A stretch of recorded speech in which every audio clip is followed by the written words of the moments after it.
So we're going to get started today on our signature series. What is a signature? Anybody tell me what a signature is? Identifier. An identifier is just your name. But Jared Powers would sign his name a certain way. Another Jared Powers would sign his name a different way. We would know who you are by the way you sign your name. Everybody has their own unique signature. Well, it's the same way. If you're going to be a professional speaker, if you're going to go out and make a name for yourself by public speaking, you'll have your own unique identity. You'll have your own topic, your own message, your own brand, your own products. So it's important to start thinking of that. That's why we call it the Signature Series. We're going to go through the next few workshops on different aspects, build upon that. And as our club and this workshop is going to do, we're going to help you. We're going to hold your hand. We're going to help get you to each point. The handouts will really help you follow along, think about, and participate, because we're going to ask you, some of you, just give feedback, give some comments so that it'll help with the other people in the room. I have on the handout your name. It's important to start with the ownership. Put your name on there. Hold on to these. The first workshop is your signature topic. That's just basically finding out what are you going to talk about. The most important question is, what is your what? Anybody? Passion, goal. What's your why? What's your why? What's your reason? Why do you want to become a professional speaker? Now, when I say professional speaker, I don't necessarily mean make money. It could be gain attention. It could be gain attention for a cause. It could be any other reason. So I want you to take the time, take a few minutes or take a few seconds and list some of the items, some of the reasons that you want to become a professional speaker. Start writing. Do you want to buy a new boat? Pay for the boat that you've already got? Maybe just pay off some bills.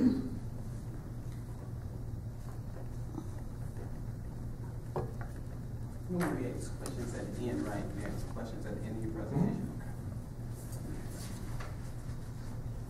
Maybe you just want to get extra recognition for a cause. Or your business. Build a business. People are working feverishly. Can somebody share a couple of theirs? A couple of your ideas? Anybody have one? Larry. As a breast cancer survivor, I have a really big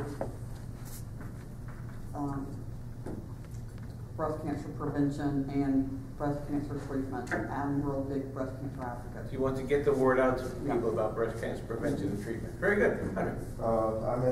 I call it a medically enhanced relationship where the other person actually has a chronic illness. She has multiple sclerosis. Ooh. So I want to become the one and only person who actually concentrates on speaking and writing about those type of relationships, because there are hundreds of thousands out there. And excellent. A lot of people are just winging it. And people need that help. People feel like they're all by themselves. Yeah. Very, very good. My goal is to inspire people. Inspire people. Okay, very good. Positive message.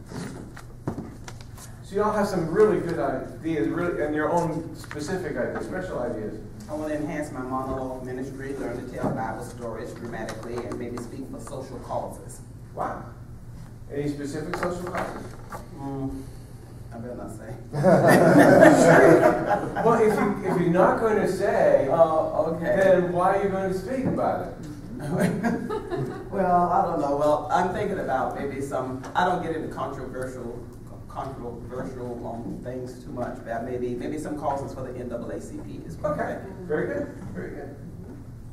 So the more reasons you can put and feel as to why you want to get out and become a professional speaker, the more likely you will be to become one. If you just said, I want to do one thing, I want to make money, well, that's not going to do it. That'd be enough for you. How will they change you? How would it change you to be a professional speaker? Say that again now. How would it change you? How would your personal life, your professional, your social life change? Have you thought about that? And would that be what you want? Sure. One of the reasons that I'm developing the professional speaker is to bring my wife home. You know, she'll be 20 years in corporate America, and to have her home with my boys is my driving force. And that is a really good way of putting it. Your reasons can become your driving force. The real reason that you're going to stick to it. And let's admit, it's going to be harder than you think. It's going to be more expensive. It's going to take longer than you think. But if you have that passion and you focus on these reasons, you will continue to work at it. Very good. Any other ways that it would change you? Certainly, Jared would have his wife at home. You know, a lot of people always say money won't change me, money won't change me, but it really does change a lot of things. It will change my phone number, my address, my circle of friends. Your circle of friends. Absolutely. Well, it was a great knowing you, Joy. Very good. Think about it. Circle the top reasons.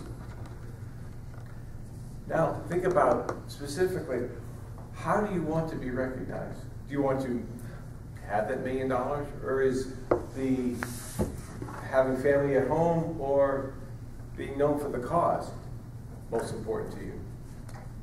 It's important that you start thinking about it, focusing on it. When you start to get that vision, then you can start to see the rest of that vision come true. Which also means that question E, how much do you want to make next year? Setting a goal. If it's 0, fine. Start setting a goal.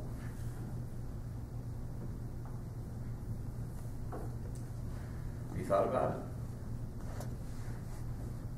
it? Which leads me to question F. Which reasons help your audience? And then I ask, the goal of every speech is to AV to the audience. Anybody know what AV is? Add value. Add value. Well done. Of course. People don't come just to hear Fred Haley speak because it's Fred Haley. They come to hear Fred Haley speak because they know when they leave they're going to learn something. They're going to think differently or get some information that will help them on. That's what you would be doing as a professional speaker, is going and helping change their life a little. You're adding value to them. Never think about becoming a professional speaker as a way to make money. Never think of professional speaker as a way to make money. Think of it as a way to change other people. You've heard the saying before, Zig Ziglar. If you give people what they want, they'll give you what you want. You start thinking, how am I going to help my audience? They'll appreciate it and they'll come and do more. If you start thinking, how am I going to get money from them? They're going to see that. They are going to feel that the first time you speak and not come back. Think first, how am I going to add value to my audience? The other caregivers who don't know, or the relationships, they don't know how. The breast cancer survivors, the NAACP, or spiritual, or whatever. Start giving you ideas? Let's go to the second page. For the second most important question, what is your blank? Your Topic. Your topic. It's simple. Your topic. What do you want to talk about? Some of you may already have an idea. You really know what you want to talk about, breast cancer or special relationships. But others may not. Or you may end up with more than one. And if you are just getting started, I encourage you, think about more than one. Go out, try one, practice it. Go out and talk to an audience, talk to a club, and say, here's what I want to talk to you about.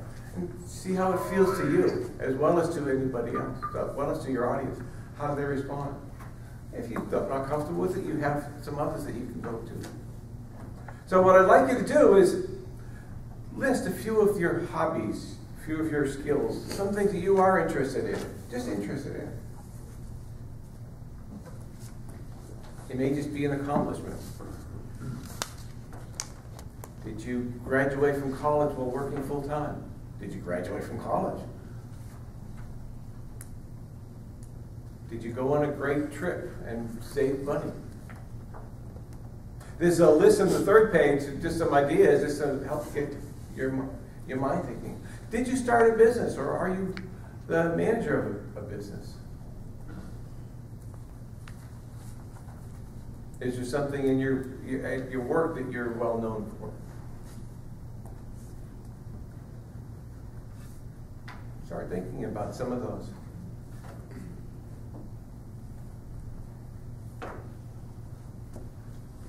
Any awards you've received? Anybody have a couple to share? Something unique, something under? I'm actually in the process of finishing up a book where I was a firefighter and I thought I was going to die. I was trapped in a smoldering house, and taking those firefighting tactics that allowed me to survive that and applying them to putting out the fires that people normally have in their life. Yeah. Excellent. Sure. Writing a book, writing a book's one thing, publishing is another, marketing is a third. 3 things that you can do. Yeah. Other? Very good. Jerry. Yeah, I have a grassroots campaign firm where you develop grassroots campaigns for nonprofit organizations, campaigns, those kinds of things. Very good. Something that others could use even if they're not a nonprofit, but certainly a nonprofit audience would be very interested in. I'm not talking about something big, maybe something small. Maybe you're valedictorian of your 3rd grade class. You know, I'm going to say for myself, my Toastmaster skills. Your Toastmaster? Some accomplishments that when I first started Toastmasters, it was something I really was not, I knew I needed, but it didn't interest me like it does today. Okay. And so that's what I would use. Excellent. Good. Start to think about this. When you take this home, write down some more, because you'll start to think about some more. I've asked before, which ones help others? And some of you mentioned that helping a nonprofit organization or helping others know how to turn a fire. Think about which ones do other people ask you about the most? Because those would be the ones that help you identify what your audience would be and what they're going to want. And when I asked the first question, what was the most important about it? One of the answers was, what is your passion? That's what the answer would be in number C. Which ones are that you listed in the first section up there are you passionate about? And choose 1 or 2, because those are the 1 or 2 that you're going to follow through with. Now, I'll ask you to select those and think about why you selected those. Once we finish this section at the end of it, I'm going to ask some of you to go through and tell us how you progressed and got to a certain point. But the last line of the 2nd page is important. When I've asked you to think about what accomplishments, what successes, what you've achieved, even if it's small, here's why. When you're going out and you're going to talk to someone about whatever major message you have, how do you relate well to your audience? You tell stories.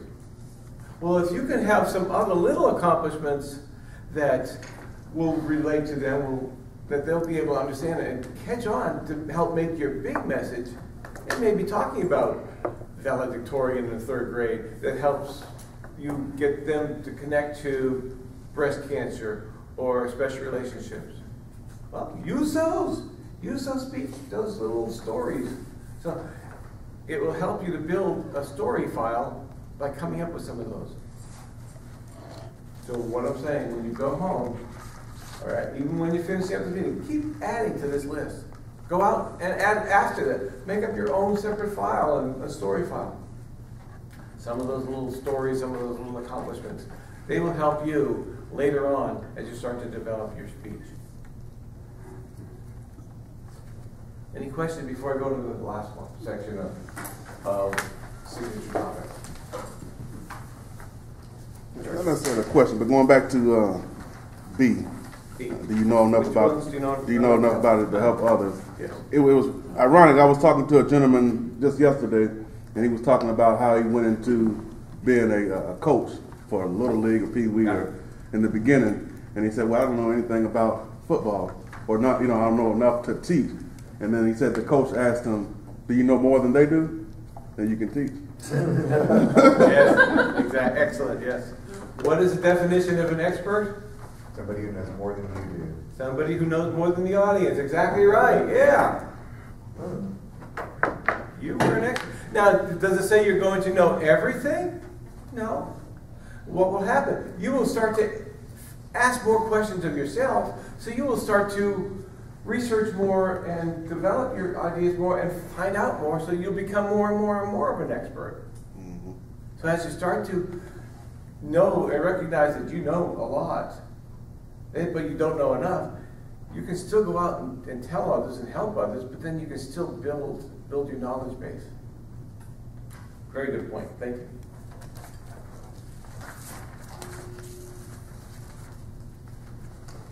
Third question, way on the back of page 4. What style of professional speaker do you want to be? I guess you can tell what I'm trying to do is helping you to start building your vision. When you can picture yourself out in front of an audience, then you can start to go on that dream. You can start to achieve that dream. So how are you going to be up in front of an audience? You're going to be talking one-on-one?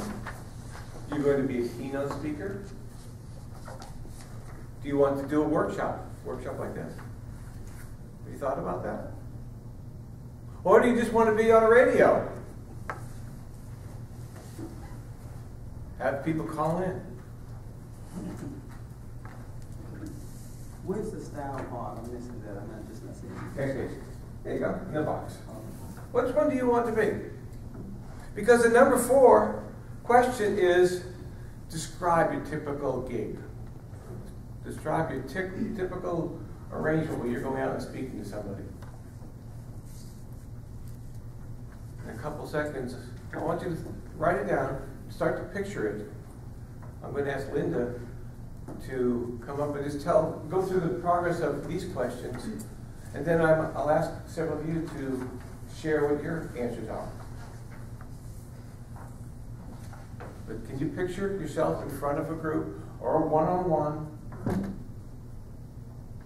or in front of a huge audience of 10,000 people at the Coliseum or the arena?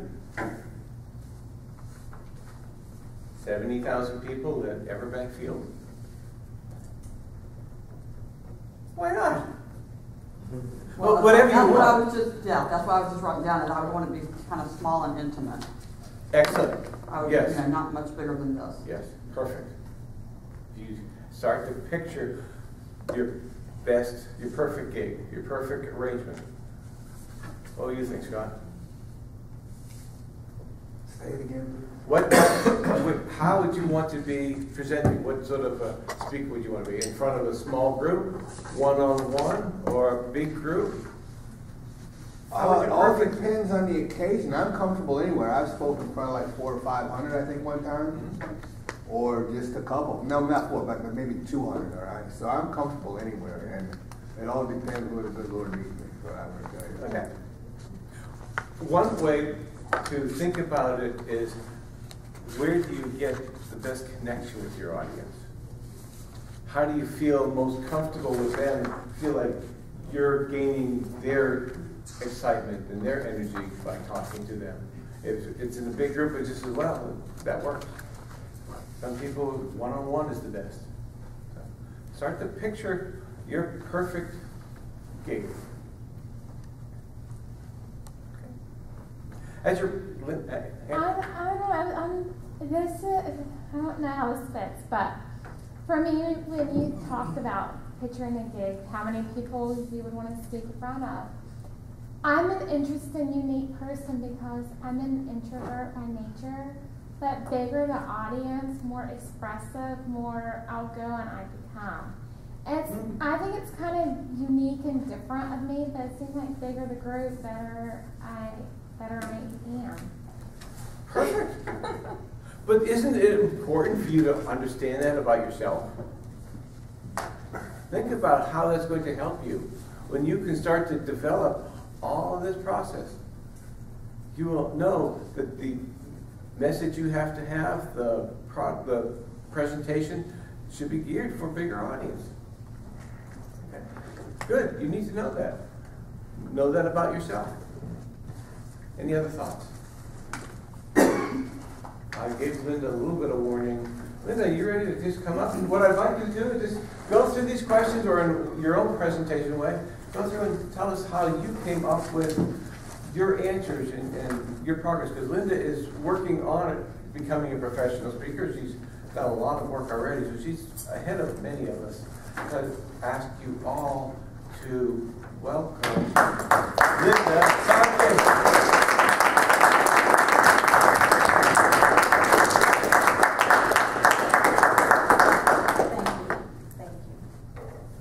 It's an honor to be here, Fred, and thank you for asking me to help with today's presentation. Fred has also promoted me. I'm actually ACG and ALB, so thank you for that. I'm already ahead of the game. What a man. Thank you so much. I decided, Fred, to really wait till the very end to, and I don't mean today, but leave myself open to right yesterday and today and the day before, really thinking through these answers. What is my reason, or what are my reasons? Reason number one is change the world. For me, it's always change the world. And Mandy, you mentioned you're in a little bit of a different situation. I am, in my mind, a spiritual leader. I've been a leader in business. I've been one-on-one coaching, kind of motivational speaking for a while. I do not say change the world typically when I'm speaking, because I don't think that is particularly something that people would buy into. But I know that's happened. I've seen it happen. It's happening now. And so that, in my mind, that's what I'm doing. I also put down that I would want to become a more effective leader. I'd like to write a book, and that is why I joined Toastmasters. I did not join Toastmasters to be a professional speaker. I joined Toastmasters because I wanted to write a book, and I thought I would have to speak about a book, so that's why I joined Toastmasters. I, however, changed that model of thinking because I really enjoyed this part of it as well. I'd like to build a business. I believe that the world is so short of leaders, and there's so much a need for leadership, especially in volunteer organizations like this one, that's what drives me. So if through Toastmasters that I can help people become better leaders, and Jared, you spoke about grassroots organizations, the people, the positions or the impact that people wouldn't necessarily be hired for in business, they could do as volunteers. But the view of volunteer organizations is inefficiency. That's not really a good model that people enjoy either, because they don't feel as productive, effective. So even if they do join, as someone has described to me, I volunteered to help. They told me to move a box over here. So I moved a box over here from here to there. And then after I'm finished, someone moved that same box from there to here.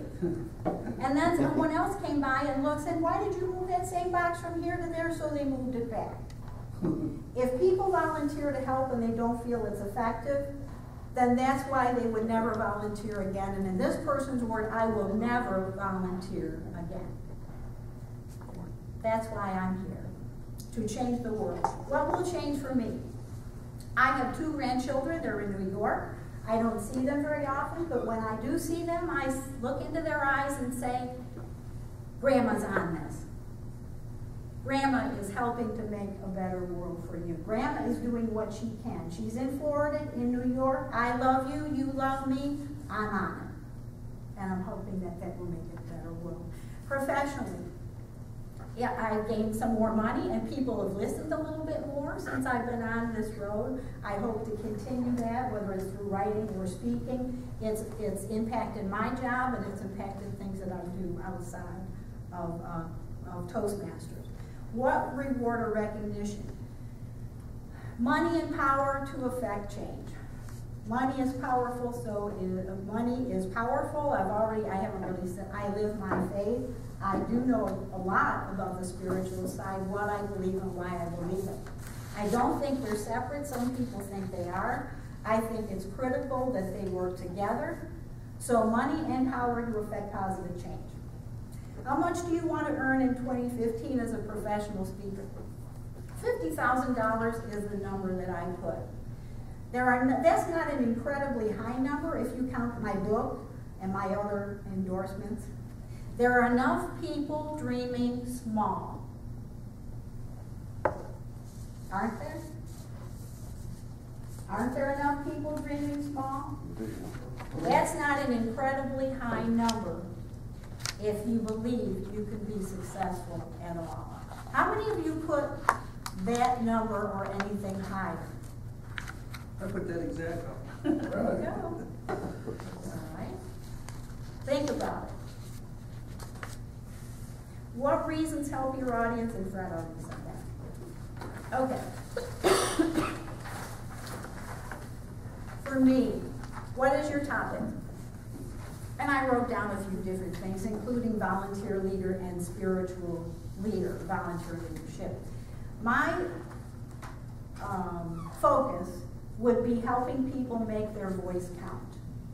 So just as I hope my voice counts today, I hope to make other people help their voices count. And hopefully it'll impact volunteer leadership. And more people will get out there and lead to affect change in that way.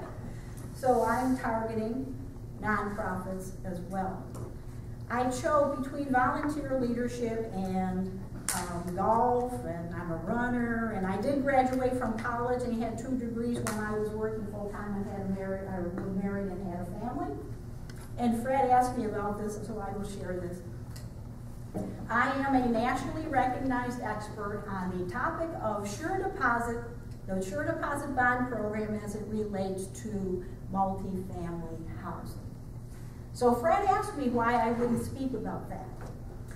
It's part of my job for work. I was hired to learn that. I was hired to be the best person with that level of knowledge, and now I maintain that initiative, and I work for a national agency, and we're partners in that area.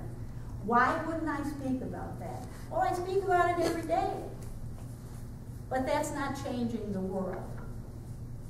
I speak about it internally and with them and the parties I need to train. That's not changing the world. I'm here to change the world. Okay. So out of volunteer leadership and spiritual leadership, I chose volunteer leadership. What is the thing that people ask me about the most? Volunteer leadership. I could speak here for a very long time about spiritual leadership, but I don't. Because I've taken a backdoor approach to speaking. As Fred said, I use stories to convey my message. I could tell some incredible stories about spiritual experiences, but I don't. I take a backdoor approach to that. So everybody's different, that's just my approach. And I also, from a money-making perspective, I think that's probably the best and quickest way to make money and to gain power for volunteer leaders and leaderships. And I did not know that, Jared, that you had that grassroots organization going. I chose, in the last page there, number 3 that we did, I chose motivational speaker and workshop presenter. I could picture myself in a nonprofit organization speaking to their leaders or possibly leaders of nonprofit organizations, helping them, hopefully, get more ideas about how they could engage more people and keep more people And I would fall back on people like, that I've heard that have helped me. Michael Porter, I heard in an international presentation in 2007, International Video Conference. This is what he said. He said, I'm a pretty good house painter, and I've painted houses. But I'm considered #1 now in the world in strategic planning. I've coached many of the Fortune 500 companies, and now my clients are countries like India. What is the best use of my time? What is the highest and best use of my talents? And I will sum my part of the presentation, which Fred would so graciously offer to me, by saying this. If I'm not making the best, highest use of my talents, whether I'm at work or whether I'm choosing what I'm going to volunteer to do, then what am I doing? And if I'm not using the highest and best use of my talents, then I will go somewhere else where I can make the best use of them, where they allow me to use them, and I'm not only using my own, that I will meet people who also belong to that organization because they believe the people they work with, their team, is also there for the same reason. Brad?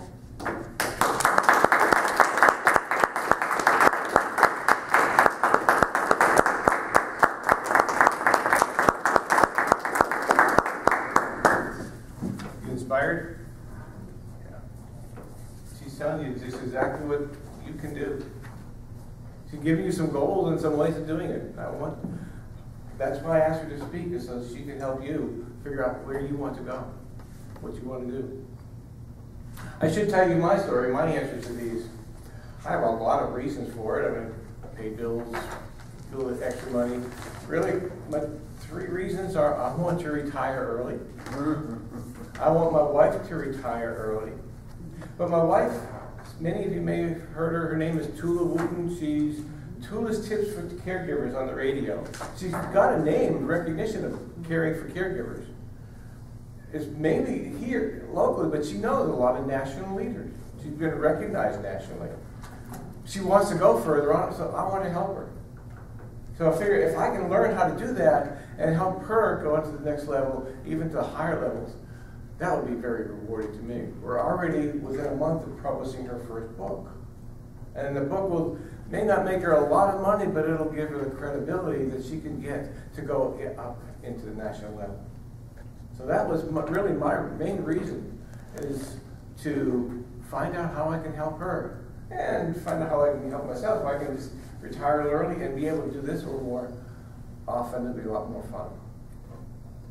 So I've looked at all the different things I could talk about. A few years ago, you may have heard my speech, I lost about 100 pounds. I realized I could talk to a bunch of people. I wrote 2 books about it. Well, losing weight. But like Linda, this wasn't passion for me. I could have talked about achieving your goals, because it was a goal that I achieved, and learned how to do it that way. Somehow I just couldn't get it to resonate. But in the process, I looked at public speaking and improving and had other people come and talk to me about it. Well, that became one of my interests, in just helping others become better professional speakers, or better speakers overall. And then talking with many of you and hearing you say, I want to be a professional speaker. Well, I was already learning how to become one, so I felt I can help you with what I've learned.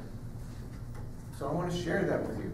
So those are my 2 topics, is helping professionals become a public speaker, and I'm going out and doing workshops at organizations to be able to train their volunteers or their employees. I call it Toastmasters, my business. I call it as speak, connect, inspire, and lead.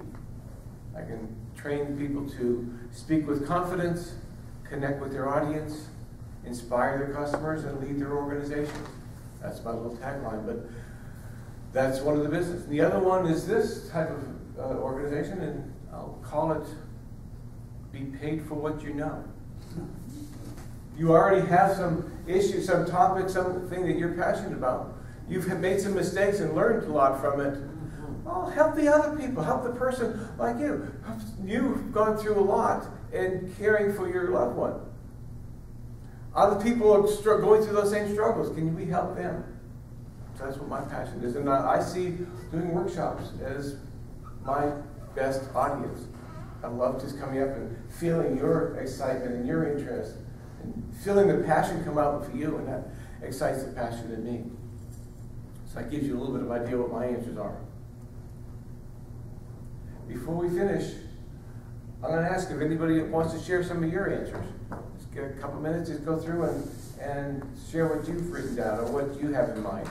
I think we all would like to hear a couple more examples of what is in your mind, so maybe it'll help push you and the rest of the audience.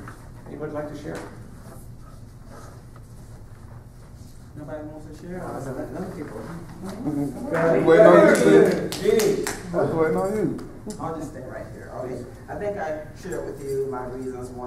I do monologues different places. I work with students in the summer at JU, and I do a secular monologue for them to try to get them to, we work with them about 5 weeks during the summer, 1 night or 2 nights a week. And we do public speaking with these students to try and get them to enhance their skills. They're upward bound students. They're getting college credit for high school courses. That's how I actually got into JU, and I majored in education. Well, what would it change for me, personal, professional, or social? Maybe all three. So I talked about, let me back up, monologues, tell Bible stories, social causes. I also want to enhance my music skills. Now that's a strange connection with Toastmasters, but I want to enhance, and I'll tell you why, because I'm thinking I may want to get into Readers Theater.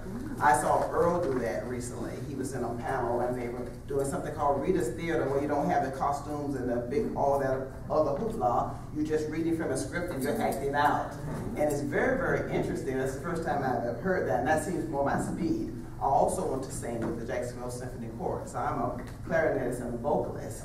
So I want to be able to enhance my skills to give back that way. Just some quick stories. What reward or recognition do you want? Now this is going to be strange. I put number 1, respect. Number 2, thanks. And 3rd, money. Money for me was 3rd, even though I can use money since I have a new car. I'm not looking to be a paid professional speaker. Earl put me on to something called honorariums. When I go out to the various places and speak, they say, do you charge? I say, no, but if you want to give me an honorarium, I'll accept that. So I'm not looking to be a paid professional speaker and make millions of dollars. That's not what my goal in life is. I'll tell you a real quick story. I was in advanced English in high school, tapped into the National Honor Society. I was pretty smart. When I got to Jacksonville University, it was discovered I had some major grammatical problems. So I spent hours each week in the reading lab, reading into a tape recorder, reading the newspaper, so that I could learn to speak correct English. And it was interesting because I was an advanced English student. And it's amazing as I stand here now after all those years. So I'm very conscientious about speaking because of that experience. So my goal is just to maybe to get out and make some money, but that's not my ultimate goal. My profession is a call center operator. So I talk all day on the phone. Now moving on with the sheet, what's your more important, what are your topics? Well, I like classical music, art, going to St. Augustine. My interests are to take a class, take some music lessons, and I have decided this year I want to do the Moments of Truth. Nancy was explaining that she was saying that you go out 3 times, you speak 2 times outside of your club, and that would be a good experience for me. I haven't done very much speaking outside of my own home club of Linda and Bradley. So I decided this year that's probably what I'd like to do to get more exposure other than in this club. Do you know enough to help others? Yes, and when I was in the choir, I can help people with the music because I know the notes and so on and so forth. What others help me with, like I say, I do something during the summer with students, you know, about public speaking. We just give them the basics and try to instill in them, you know, what's important. I'm one of these people, I like small, intimate audiences. And I'm mostly to myself, but it's so. But I will tell you a very interesting story, 2 real quick stories. So my thing is maybe to speak, maybe like on some social causes, not to get, I'm just not out there like that. I'm more in small, intimate environment, but to do some small social causes and maybe to help, continue to help students during the summer. But when I first got into Toastmasters, within 2 years, they asked me to be the inspirational speaker, I guess so to speak, at a division contest. This was in the 90s. It was at Mayport. I remember it distinctively. There were about 100 or so people in the audiences. I decided to read from the Daily Bread. A week later, I received a letter. At that time, I was working at CSX, and it was anonymous. And the letter stated to me that while we admire your belief system, not all of us speak like, think and believe like you. It was very, very catchy.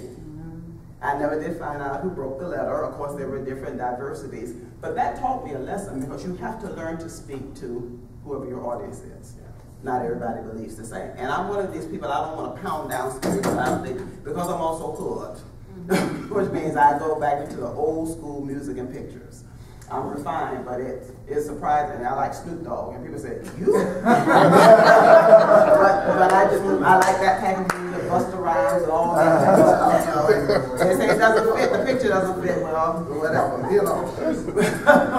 But that taught me an experience, and I'm in a Christian speaking group. When you speak, you need to know how to speak to different types of people. So, for me personally, I don't want to always be up talking about the Bible. I want to be able to learn to speak on different topics. So I have selected the persuasive speaking manual, and I'm going to be doing 5 speeches from that manual. And that's going to be ones about sales and ones about, and that's stuff that I'm not really, you know, familiar with. And so it's going to grow me some. So I want to be a diverse speaker. Like I said, my goals are, I think I used to be the company trainer for, now it's called Career Source.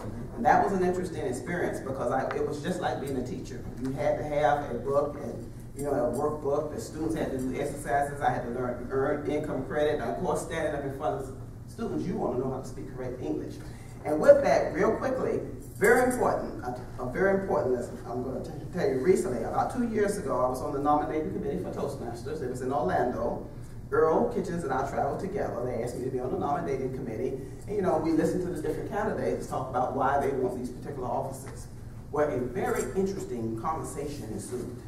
And I'm going to be transparent and tell you that my fear, what they were talking about in there were DTMs who do not know how to speak correctly. And I think Linda Tezza-Terrace was in on this. And they were saying they knew a number of people who were in Toastmasters who were DTMs, and they still have poor speaking skills. I don't want to be one of those Toastmasters. So I want to work to be able to work and be able to talk in diverse environments, work with the kids during the summer. I'm a small, intimate type person. I'm not going to be in front of thousands of people. That's not my goal. I'm not looking to make professional speaking for 50,000. That's not my, I like $50,000 now. Don't get me wrong now. Hey, I'll take 25,000. But, you know, I want to be able to speak correctly, maybe to do some social causes and to continue to do my monologues, which is wonderful. I did 12 within 6 months. And I reach different people different ways. Community centers, churches, just different organizations. It's a small ministry, but that's my passion. But I want to be a BTM that knows how to speak correctly.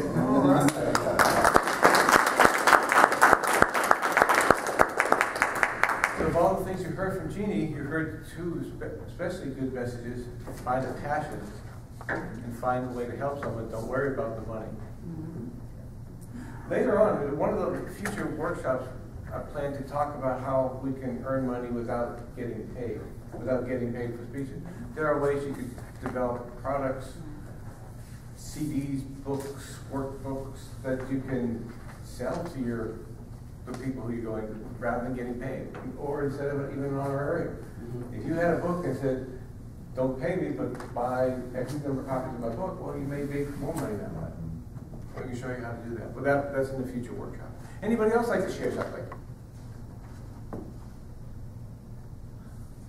Okay, you don't have to. But I do want you to start working on your ideas, working on your reasons, working on your topics. Try to find 1 or 2. Go out and practice those. Go out and start doing speeches. You've heard me say before, you can go to Toastmasters and do the same speech every time. Because it won't be the same speech, you'll keep improving it. You can do the same speech. So you can start to develop those speeches. At least start to develop your topic, what you want to talk about, what your message is going to be, and how you're connecting with your audience. So start working on those.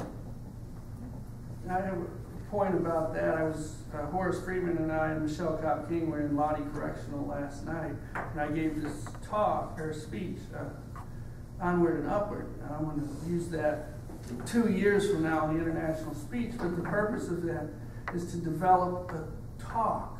And like you said, it's the same speech, but your audience never knows, and you pick up different things that you can adjust to it, so you're always improving, you're always growing it, the speech, and if it's a good speech, it'll never get boring to you, it'll never get old, because it'll be constantly growing. Yeah.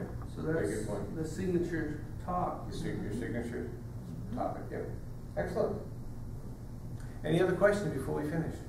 We do have a second workshop we're going to do, hopefully not as long, but we'll still want to talk about it. Any other questions? Very good. Well, thank you.